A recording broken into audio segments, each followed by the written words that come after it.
Good afternoon, everyone. My name is Yu Jun, and I am a student ambassador from NTU School of Social Sciences. Thank you for joining us this afternoon, and welcome back for the second lecture of our public lecture series on Singapore's foreign policy. We are deeply honored to have with us Mr. Bilahari Kausikan, who is one of Singapore's most distinguished diplomats, who is widely recognized for his insightful perspectives on international relations. In this afternoon's lecture, titled Issues and Problems in Singapore's Foreign Policy, we will continue exploring how Singapore navigates a complex and ever-changing strategic environment.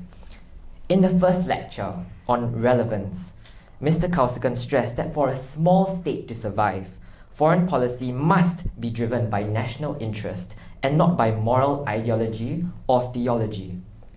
Diplomacy, therefore, requires a clinical, unsentimental realism, focused on pragmatic outcomes and survival rather than the pursuit of abstract ideals. Today, we continue the series with the second topic, which is identity. Please join me in welcoming back to the stage Mr. Kausikan.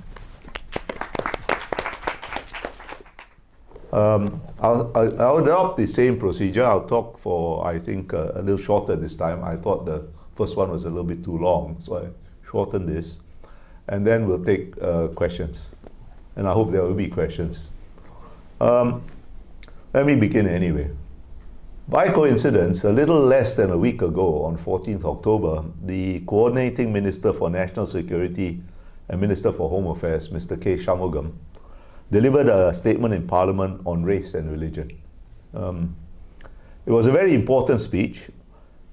It caused some controversy, as good speeches ought to, but it would be a mistake to dismiss it as just a partisan speech. I suggest you read it if you haven't read it. I mean, not just the newspaper account of it, but the whole text. In a way, Mr. Shanmugam has made my task in this lecture easier because I need not cover ground he has already covered. But he has perhaps also made it a little bit more challenging because there is a tendency by some to dismiss speeches by politicians as partisan. In the case of this speech, that would be a mistake. So keep an open mind when you read it. I hope you will read it. Now let me start with expanding on that statement that international relations is much more about interest than principles. The national interest is a central organizing concept for the formulation of foreign policy and the practice of diplomacy. From it derives almost everything else. This is probably understood even by those who take only a casual interest in foreign policy, because it's not a difficult concept to grasp in broad terms. But a broad understanding of the idea of the national interest begs a crucial question. Once we get past generalities like survival or prosperity or things like that, which prescribe nothing particularly useful for policy making, what is important is how do we determine what we need to do in order to survive or prosper in particular situations. Answers to this question must be sought on two levels.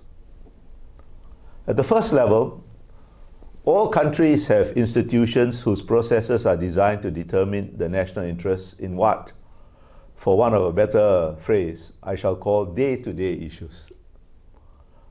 Examples include how should we position ourselves in a given set of circumstances, what should we do on a particular issue, how do we respond to a request or a demand from one country or another, what tactics or arguments do we adopt to most effectively put across our position. These are the day-to-day stuff of diplomacy, the day-to-day stuff of what a foreign ministry does. In fact, what the government does. Now, in principle, answers to this category of foreign policy issues, day-to-day issues, are relatively straightforward and often largely, though seldom entirely, technical. Somebody is coming to visit you, you know his rank, you know what he wants, you can put together a program and so on, pretty straightforward way. And they can be dealt with, such issues can be dealt with through the usual bureaucratic processes provided, of course, that the institutions work as they are intended to work, which is not always to be taken for granted in every country, including Singapore, by the way, although they do not work less often than in some other countries, put it that way. It's not that we always work as we are supposed to work. Huh? The popular understanding of foreign policy generally stops at this level, the day-to-day issue level. Of course, like I said, they are relatively straightforward, does not mean easy. The range of options is never infinite. There are always choices to be made. The choices are seldom clear-cut and almost always involve trade-offs between goals which are equally desirable. Often it is less a matter of choosing the best course of action than deciding which is the least bad course. Nor are even technical matters ever devoid of political context. Answers to such issues are thus always situational and conditional and contingent. And herein lies the complexity of decision-making, particularly at a time such as we are now experiencing, when the external environment is in a state of more than usual flux and more than usual uncertainty. It follows that there are no definitive answers even to day-to-day issues, except perhaps the least consequential. The Prime Minister of, Wagga Wagga is coming to Singapore. You have no real interest in Wagga Wagga, but you have to be polite to Wagga Wagga because if nothing else, Wagga Wagga has one vote in the UN General Assembly. That's a pretty straightforward but not a very consequential foreign policy issue, how to treat him. There are standard operating procedures, how to treat people at different ranks. But beyond that kind of rather inconsequential issue, foreign policy is often a series of responses to changing and unpredictable circumstances. Many, indeed probably most international issues have no definitive solutions and can only be managed, not solved. Decisions often have unexpected consequences because, the Prime Minister of Wagga Wagga turns out to have a huge reserve of some rare mineral that nobody suspected. So you just thank your lucky stars that you were very kind to the Prime Minister of Wagga Wagga, or you curse yourself that you were only minimally kind to him, or perhaps downright rude. So there are always unexpected consequences to whatever you decide to do. And these unexpected consequences beget new challenges. Since you have insulted the Prime Minister of Wagga Wagga and you need those rare minerals that he has a plentiful supply of, how on earth do you make up to him? What do you do? So you have to make a decision that you didn't intend to make for reasons that you had no idea were pertinent at the time. Anyway, all countries are often impelled to decide under the pressure of time on the basis of information that is at least incomplete, if not designed to deceive. And policy is often a continual process of adjustment and improvisation and evolves from contingency to contingency, in which chance and serendipity play a greater role than policymakers or analysts may care to acknowledge. This is so for all countries, big and small, although it's all too easy for big countries to delude themselves that they are in full control of the situation. But for all countries, big or small, the world, or at least that part of it, relevant to the conduct of foreign policy, is very difficult to understand holistically, even if it is not entirely unknowable.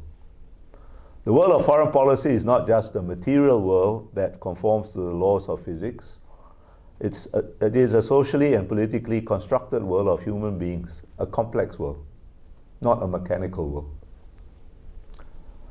I am not, as some of you know, Doug knows this, I am not a great fan of political science or international relations theory. But at this point, I don't dismiss it all, by the way, but I'm not a great fan. But at this point, a short digression to make an essential but not sufficiently understood theoretical point perhaps is in order. The complex and the complicated are not synonyms, although we often carelessly use them as synonyms when talking about foreign policy. We'll say this is a very complicated situation, or this is a complex issue, and we try And we generally mean the same thing, but actually those two words do not mean the same thing. A car is a very complicated piece of machinery with thousands of different moving parts that interact in precise ways. But it is not complex and hence essentially predictable. Unless there is some mechanical defect, if we correctly engage the gears and press the accelerator, the car will always move forward. International relations is not like that. International relations is made by men, and man is sentient. We think and are aware of our thoughts, and being sentient and having the gift or curse of reason, we have ideas which have a material effects on behavior. We react to changes in our environment, which includes our understanding or misunderstanding. Reason is not omniscience, remember that, of other people's ideas and actions by modifying our own ideas and actions. And by doing so, we change other people's ideas and behavior, which again changes our own responses and so on ad infinitum, and an endlessly shifting kaleidoscope of possibilities. Relations between sovereign states, the external political environment, is thus essentially unpredictable. Essentially unpredictable, but not totally unpredictable. I don't want to take the point too far. But this is why I find much of international relations theory of limited use, limited practical use, and why I do not believe in grand theories of historical, political, or economic development. History is not teleological, but history is also not just the random unfolding of one damn thing after another, as Henry Ford, I believe, is believed to have said. There are always social, political, economic, and technological forces that shape international developments. These forces are identifiable and their trajectory can be tracked, at least in broad strokes. They limit the range of possibilities and thus circumscribe the unpredictability of the interaction of human volitions. Karl Marx once wrote, "Men make their own history, but they do not make it as they please." Small countries are largely price takers in this complex world. But as I pointed out in my first lecture, small countries are also never entirely without agency. This is precisely because of the intrinsic complexity of the foreign policy world that is defined by an endlessly shifting kaleidoscope of possibilities. Since the possibilities are in principle endless, there is always something that can be done. If only we have the wit to recognize it and the courage to act on what we recognize. That is not to be taken for granted. But there is no action without risk. Sometimes the biggest risk is to try and avoid all risks. I'm sure you have all heard of Thucydides' too often quoted dictum, "The strong do what they can and the weak suffer what they must." But this is at best only partially true. And it's more often quoted than really thought about. Thucydides is said to represent realism. True, but if you think about what Thucydides said in the light of the more than 2,400 years of history that have passed since the Peloponnesian War, and the great changes in both the structures and processes of international relations that have occurred since then, you will recognize that at best Thucydides represents crude realism. And crude realism is sometimes not very realistic. For a start, a country like Singapore would not exist if what he had to say was the last word on the matter. Often the type of realism Thucydides represents is just an alibi for unwillingness to take risks. Of course, the possibility of error being ever present, we must have the agility of mind to recognize mistakes or unintended consequences and the flexibility to correct course before it is too late. Accepting risk does not mean we need to be reckless. It is a fine balance. The existence of agency in foreign policy does require, the exercise of agency in foreign policy thus requires judgment. Foreign policy judgment entails a nuanced and clinical understanding of the interplay between the personal and the impersonal, between the objective and the subjective, and thus of the range within which we can act. The crucial operative word is clinical. Remember S. Rajaratnam's distinction between the theology of foreign policy and practical diplomacy I introduced in the first lecture. This kind of judgment is at least in my opinion, this kind of judgment is, in my opinion, much more akin to artistic intuition than science of any kind, and can only be taught to a limited extent. More important is habitation within a community or tradition or practice. This allows the accumulation of experience, including the experience of being wrong and learning from error, and hence of the acquisition of instincts.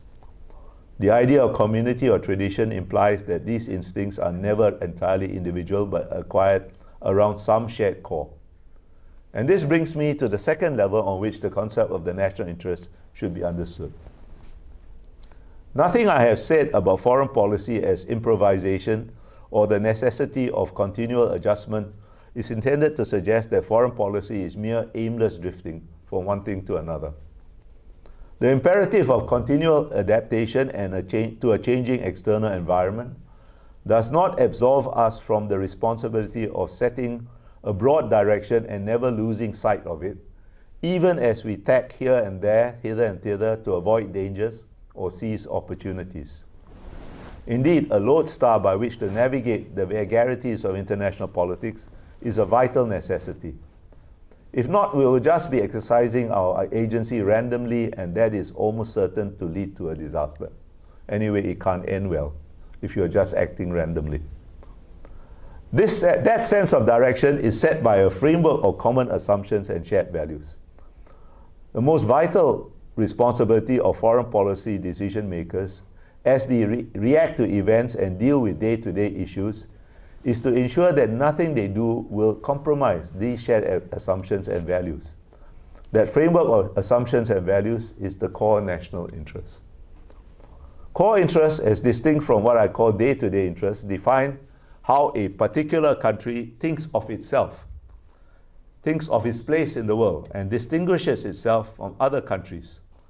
So core interest encapsulates the essence of a country's identity. Our distinctive identity is the fundamental basis of the autonomy of the agency that allows us to be ourselves. Foreign and domestic policies, and ultimately war and peace, converge in the core interest.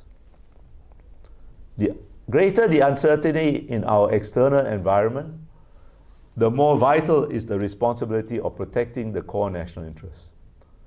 It's impossible to maintain direction while navigating uncertainty unless you know who you are and, if necessary, are willing to fight to preserve who you are. Otherwise, while we may remain formally independent, have our own flag, sing Majulah Singapura, and have our own seat in the United Nations, our autonomy, the ability to determine our own destiny, may well be lost.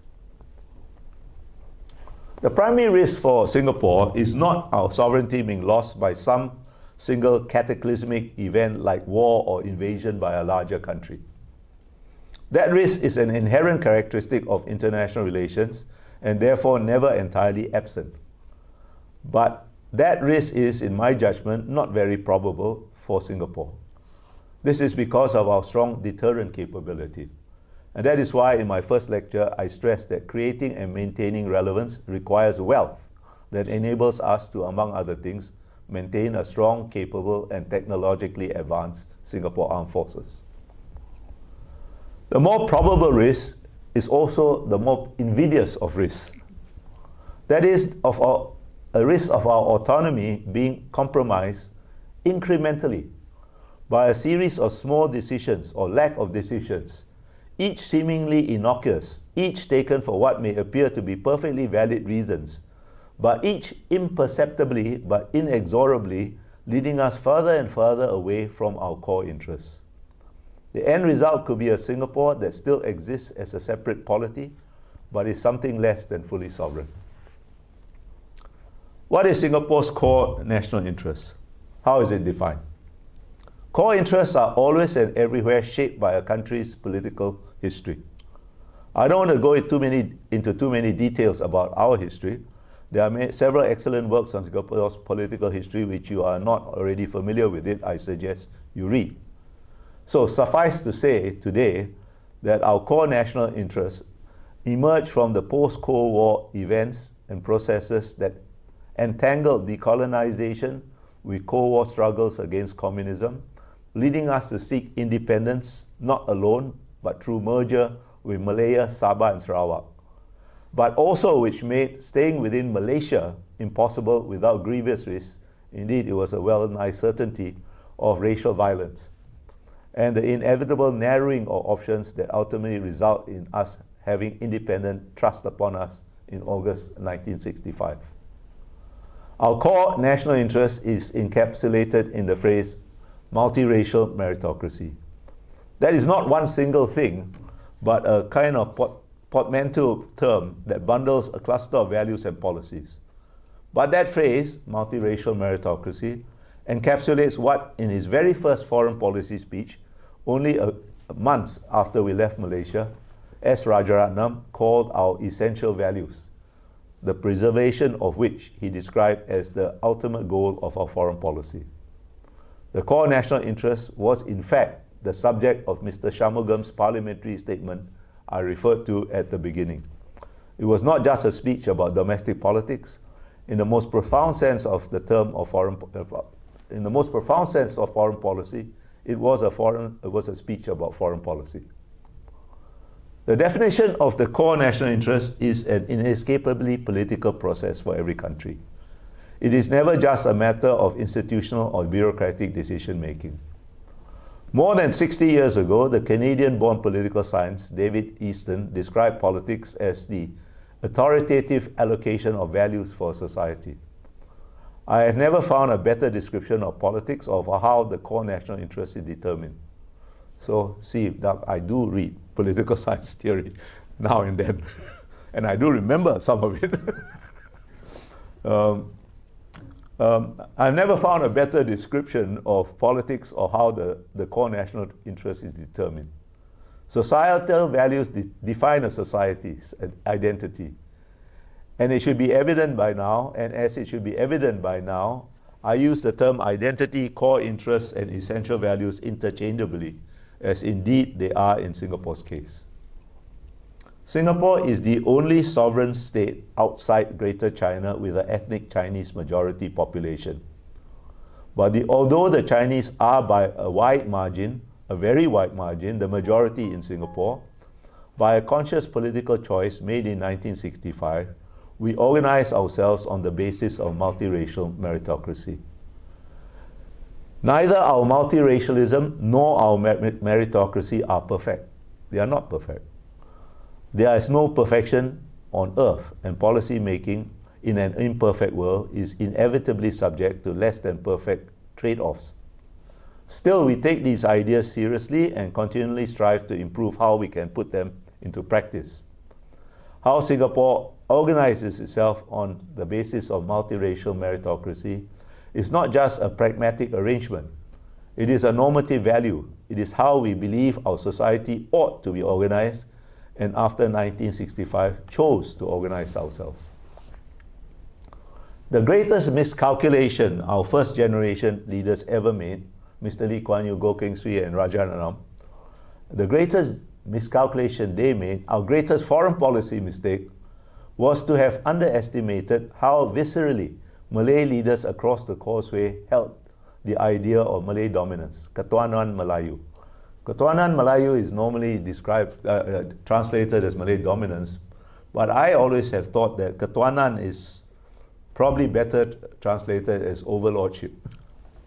Tuan meaning Lord. And how much they regarded the threat from a Singapore within the newly formed federation advocating multiracial meritocracy, or in the slogan of those times, a Malaysian Malaysia rather than a Malay Malaysia. Well, it was a big mistake. That's why we had to leave Malaysia. Perhaps a happy mistake in retrospect, but not at the time. It was not a mistake, in any case, we would ever make again. But having been unexpectedly cast out on the perilous seas of independence over a point of principle, indeed over a point of political philosophy, we had to make multiracial meritocracy work, and it set the course for our future development. Now, there was nothing inevitable about that choice, nor is it set in stone. It was made by a particular set of political leaders in a specific set of historical circumstances who were able to persuade the majority of Singaporeans that of those times that this was a superior and desirable way to live. Another set of leaders in different circumstances or responding from pressures of a new generation of Singaporeans could decide or be pushed by that invidious process I described a few paragraphs ago in a different direction, even against their best intentions. Well, this is the way Singapore has chosen to organize itself. The identity we have chosen for ourselves, our essential values, is unique. Every other country, without exception, in the vast arc of countries from Northeast Asia down through Southeast Asia and South Asia up to the Middle East, organize themselves formally or informally on the basis of ethnic or religious hierarchy, and often both. This is regardless of the type of political system. Malaysia, like Singapore, is a parliamentary democracy based on the British model, has Ketuanan Melayu or Malay dominance enshrined in its constitution. Not by those terms, but the idea. Indonesia has a presidential system, and its national ideology, Pancasila, in principle applies to all Indonesians. But in practice, Indonesia is a hierarchy of pribumi over non-pribumi, with substantial numbers of Indonesians pressing the superiority of Islam over other religions. Japan is undoubtedly a liberal democracy, but it organizes itself as a hierarchy of ethnic Japanese over Japanese citizens of other ethnicities. China is a Leninist party state. In principle, it is a multi-ethnic state of 56 equal ethnicities, nationalities as they call it, but in practice is a hierarchy of Han over non-Han and party members over non-party members. Well, I could go on multiplying examples, but conduct your own thought experiment and see if you can find an exception. I have said that the definition of core interest is everywhere inescapably a political process. It should be evident by now I don't mean a partisan process, but political processes that have been shaped by a country's history. Our history is measured only in decades. Since our history is so brief, the identity it shaped and the core interest it defines is still malleable. It is not something that, as in all countries, can be taken for granted. And even then, in an age of identity politics, identities in all countries in Europe and North America, as they have evolved over considerable time, some centuries, are now under attack. So how much more vulnerable is a young country? Defending Singapore's core interest is an existential issue because this is what makes Singapore Singapore. In the first lecture, I had argued that for a small country, creating and maintaining relevance is a strategic imperative, and in essence, relevance means being useful so that other countries see your existence as a sovereign state as being in their interest. However, this cannot be just any kind of usefulness. After all, a slave is useful to his master and courteous to their king. You have to make yourself relevant as a sovereign entity. An essential, irreplaceable component of our sovereignty is how we have chosen to organize ourselves, or in other words, what makes Singapore Singapore. A small state cannot be relevant if it is just like every country around it. If we were just like all our neighbors, if we were indistinguishable from the rest of our region, why should anybody want to deal with us rather than larger countries? Preserving our uniqueness cannot be separated from keeping ourselves relevant, and maintaining relevance is at the heart of our sovereignty. That is why preserving our identity, our essential values, is a core interest and an existential issue. Now, identity is of course a complex idea, all the more so in a city-state which, while small, is probably one of the most diverse cities on earth.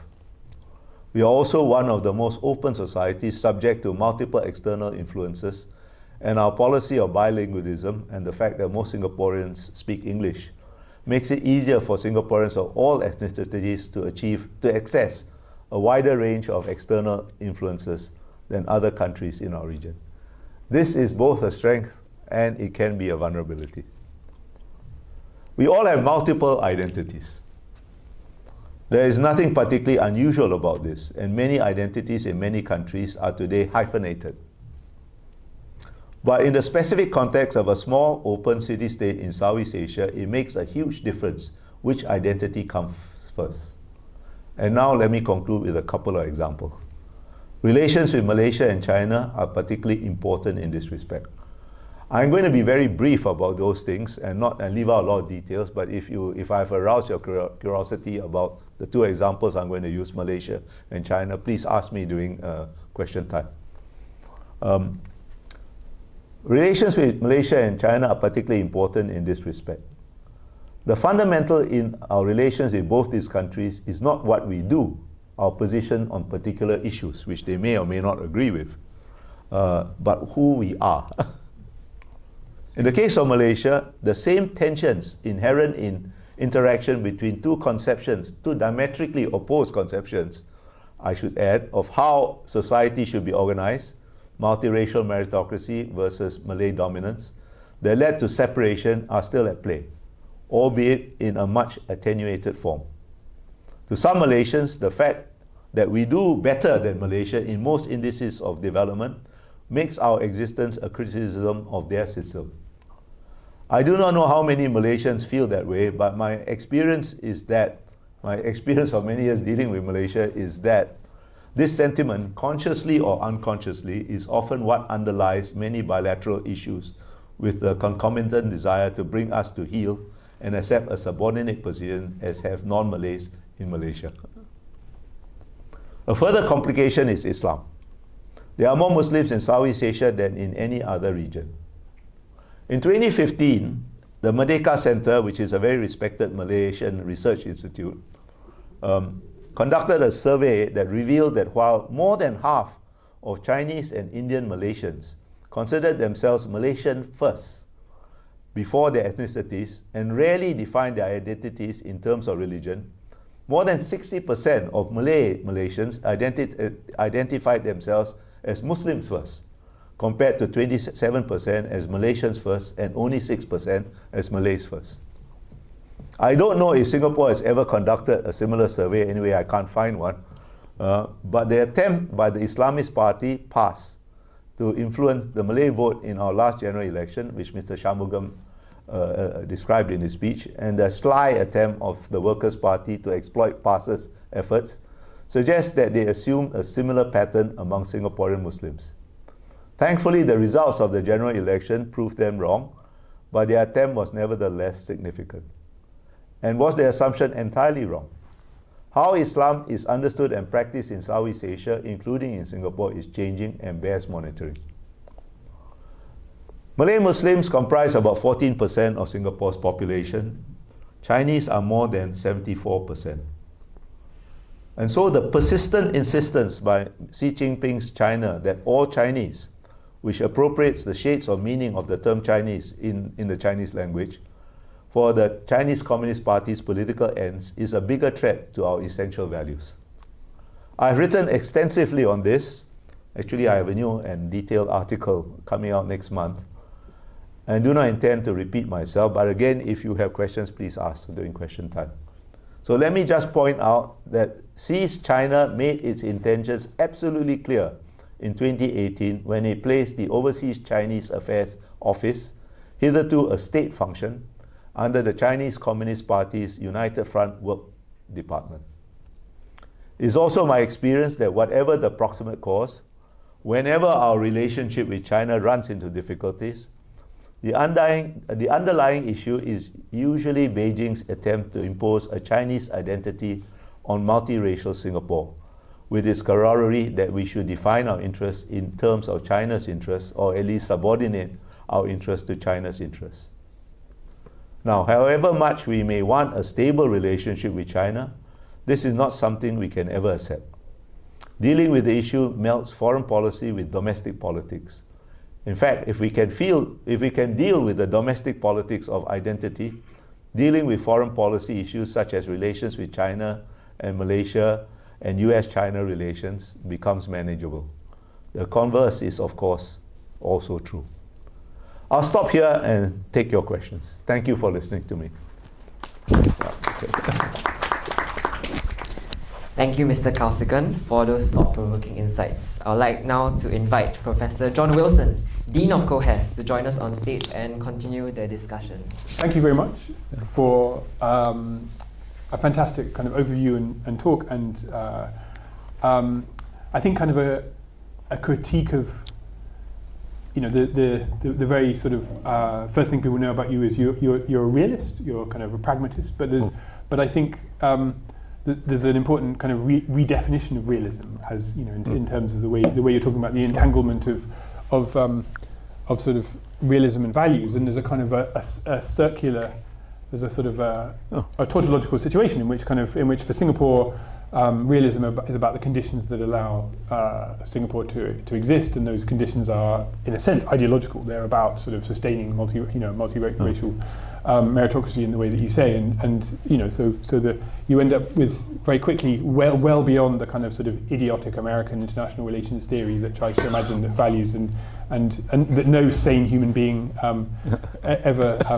should ever believe in for more than 2 seconds. I speak as a historian. I know you're a historian. Yeah, so I had lots of fun in the last couple of years at King's College London teaching a course on South Asian international relations, in which we just would spend the whole time mocking IR theory. So anyway, I'll stop talking about how terrible IR theory is. But so occasionally I do remember it too. But I suppose, I wanted to, what was my question going to be? So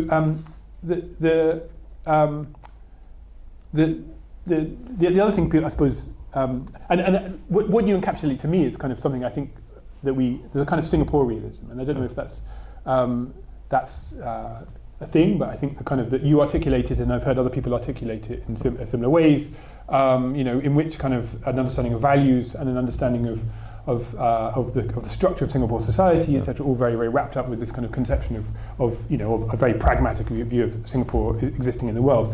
I wanted to kind of take issue with one point you made, which is about the uniqueness of Singapore in being the only society that kind of sort of that is defined in multiracial terms. And I think that there are lots of people in all sorts of other groups of people in other societies across Asia who define their societies in multiracial terms. It's just that they're part of an argument.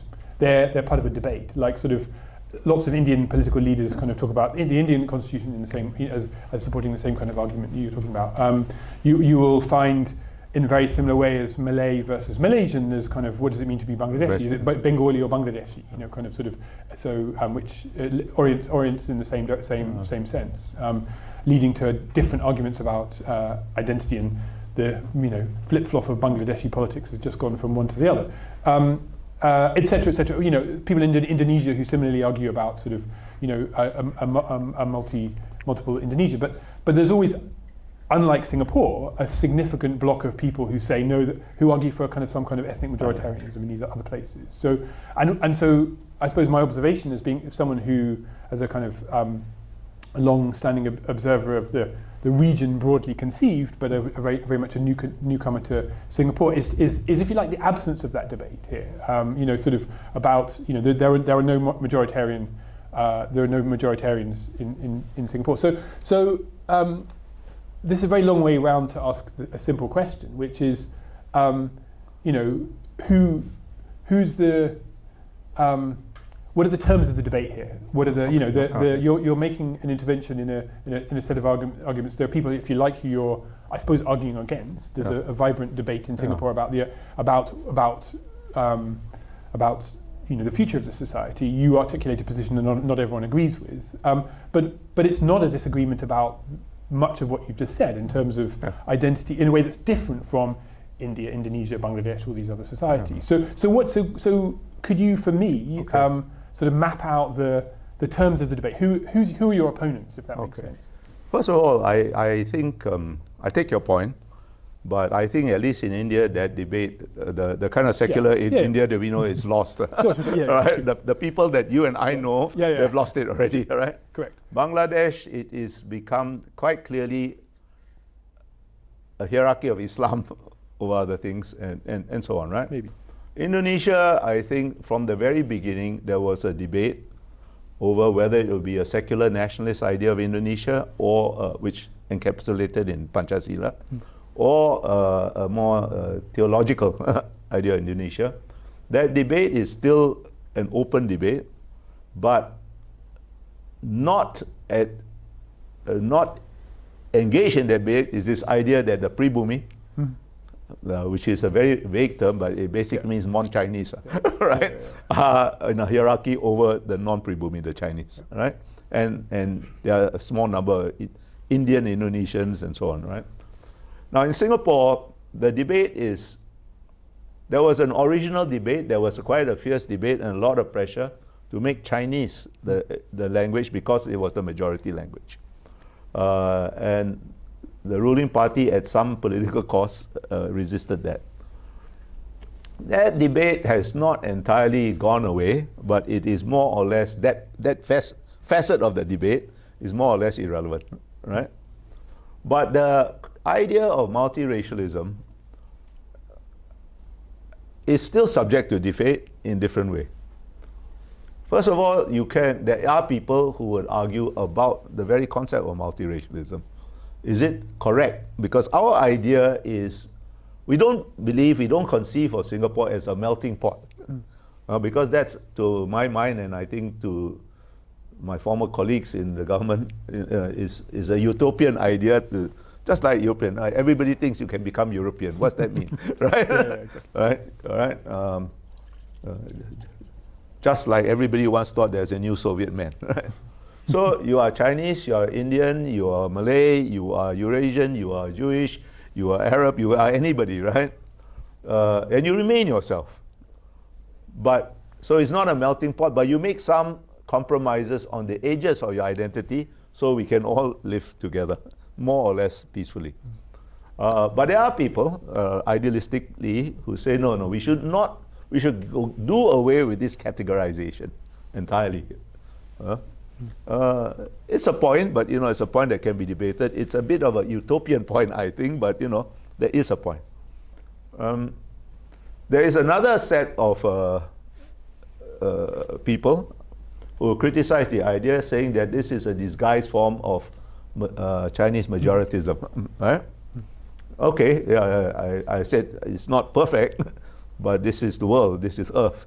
Perfection is only to be found in heaven if there is a heaven, and in fact, even in heaven, there's hierarchy. There's God, there's angels, archangels, cherubs, and so on. Right? That's usually my answer to these people.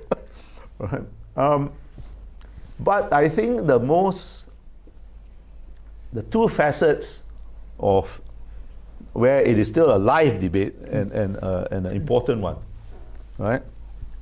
One is among the Muslim community. Traditional Southeast Asian Islam, not just in Singapore, throughout, was very open, very syncretic. Syncretic in sense it incorporated elements of Buddhism, Hinduism, and even shamanistic practices, pre-Islamic shamanistic practices.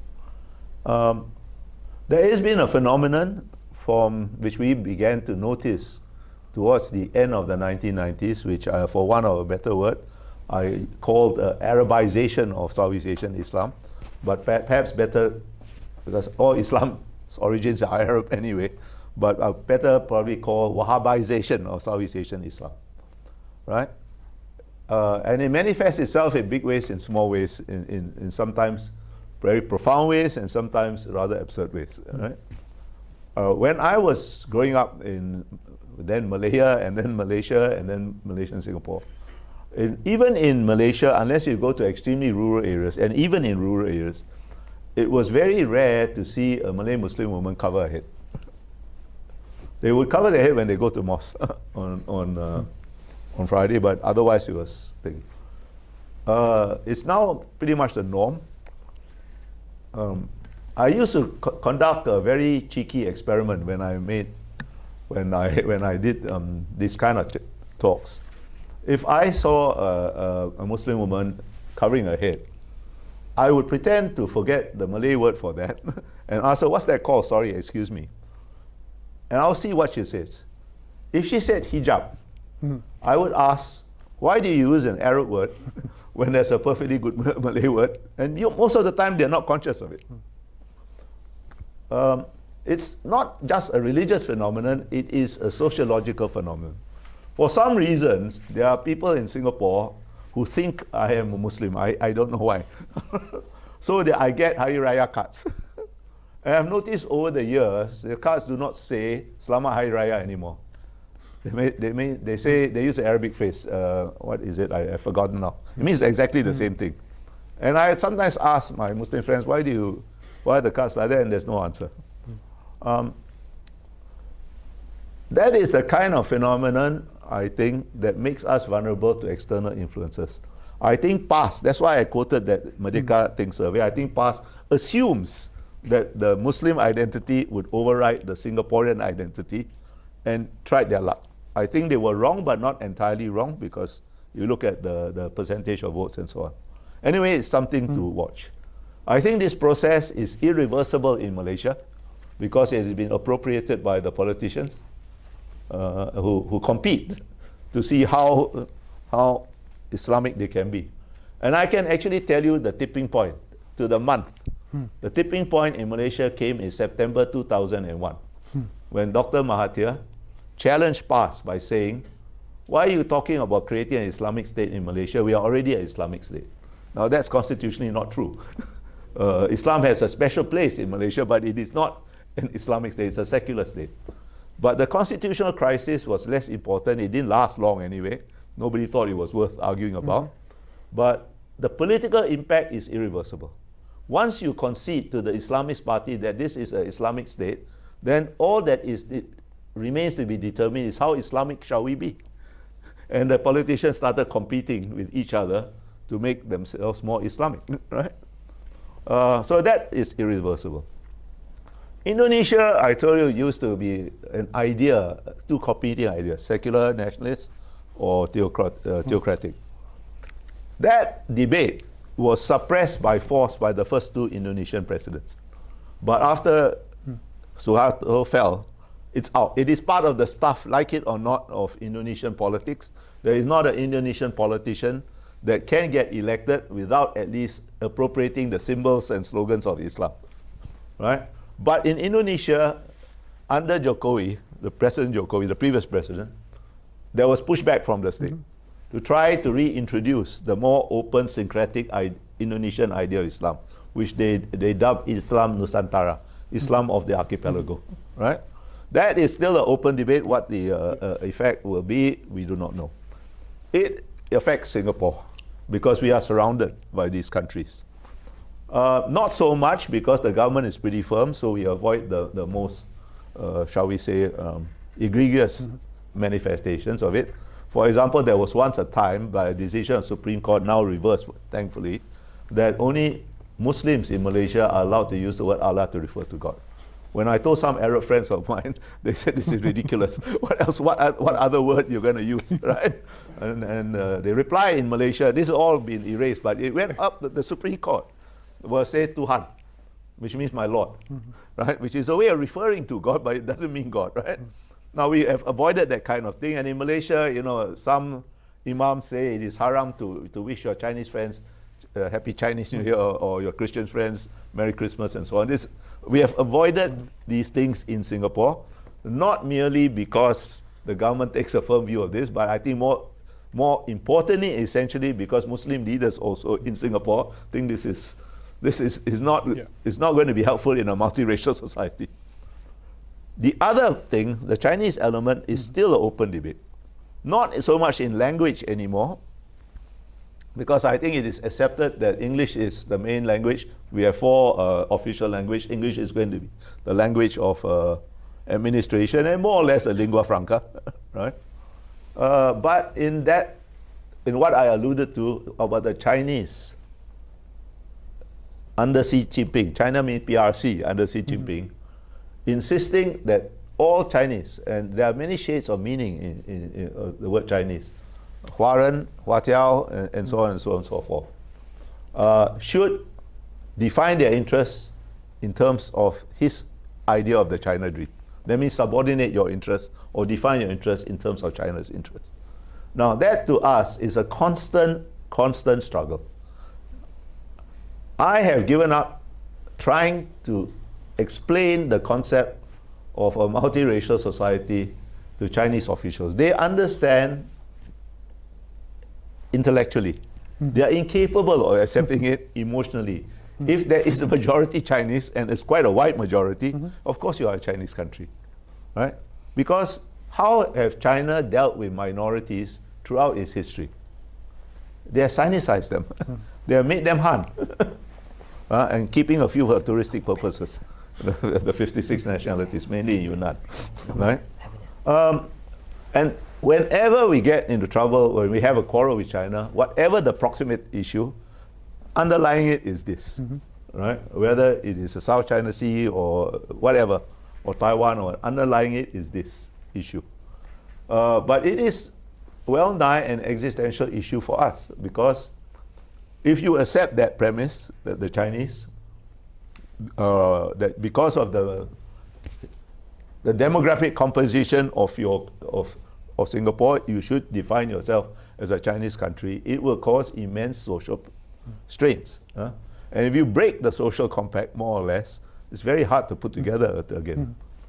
For that reason, we adopt things that, you know, that the Chinese do not like. For example, when we speak to the Chinese officially, in official meetings, we speak in English and insist on interpretation. It also gives us more time to think, but that's another matter, right? And that's true even of like our former Prime Minister, Lee Hsien Loong, who is perfectly bilingual, in fact bicultural even, right? But he will insist on speaking in English and insist on interpretation. And I do know that Chinese interpreters hated to interpret for him, because at some point in every conversation, and I don't believe it was an accident, he will correct the interpretation just to tell them, you know, I choose not to. Right? I'll give you another example. Sometimes our diplomats in Beijing get so annoyed at this constant repetition, you're a Chinese country, you should do this, you do that. They go around wearing long sleeve batik shirts, which in Southeast Asia is a formal wear. Right? That is the bigger issue than the Islam issue, because I think the Muslim leaders in Singapore are not like the Muslim leaders in Malaysia, although the influences are there, it can't be denied. And Indonesia at least is fighting back. Whether they will succeed or not, I do not know, in reintroducing Islam Nusantara as a dominant strain. But this dealing with China is going to be a constant issue. It's going to be what some Israelis call a lawnmower issue for us. That means you cut the grass will grow, and you've got to cut it again. And it cannot be denied that there is some section of our Singapore population that does agree, they're not always articulate because they'll get into trouble, that, you know, of course Singapore is a Chinese country, what are you talking about, right? So it is something that we have, it is a real issue. It is the same debate over language in a different way, right? So it's a life issue, and I don't think can ever be resolved. These are issues that can be managed. As I said, lawnmower, you cut the grass grows. That's a rather long answer to your short question, sorry. There's a sort of structural, these in some senses are kind of structural given the location of Singapore. Yeah, because you're here, right? It can't be helped. Okay, fantastic. So questions from the audience, and I'm sure there are lots. Yeah, okay, so at this point we'll take some questions. If you have any, please raise your hand and we'll come to you with the mics to answer them. Do remember to introduce your name, your course, and your school you're from, if you're from other schools. Thank you. And make sure it's a question, not a speech in disguise. Yes, thank you, Mr. Kaskan. I'm William from China, and I'm currently a Master of International Relations and Arts at NTU. So where, sorry, RSIS? Yes. Okay. Here.